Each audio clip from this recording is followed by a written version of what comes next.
Water is a very important factor for Aboriginal people.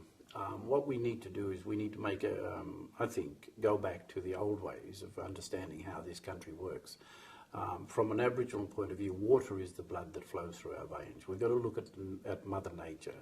And when we talk about Mother Nature, we have to look at the fact that that's a human body we talk about. And we have to look at those aspects. So when we look at water, we have to understand the river system and what does a river system represent in the human body. The river system essentially represents the flow of water through the blood. Yeah, it's the blood that's flowing through our veins, and the river systems is our veins.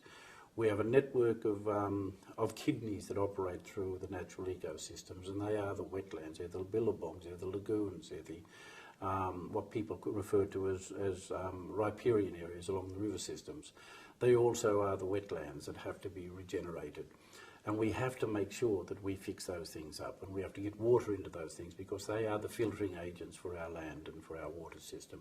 And they also allow for the regeneration of plants and seed growth and to generate, you know, all the natural herbage and the natural fauna that exists in this country on the ground. So, and then we also get the eggs, and we get the fish breeding in them, we get the crayfish breeding in them, and etc. We get all of those natural things happening in those lagoons and billabongs. When the big water comes, they get washed into the river system, and we replenish the river system again. We have to look after that in the same way we look after our bodies. If we don't do that, then we're doing ourselves a disservice.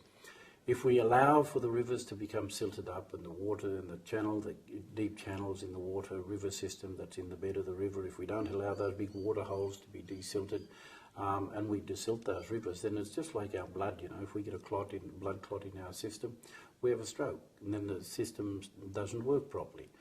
And from an Aboriginal perspective, this is the way we view it, how it has to be done, and we have to do that, and we go back to the old way, and we will find solutions in the old way that Aboriginal people did it. It's just a matter of we need to find the political will and the support of the people to work it. And that will benefit everybody, the irrigators, the cultural people, the environmental people, and all of those other interrelated things that depend on the river systems throughout this country.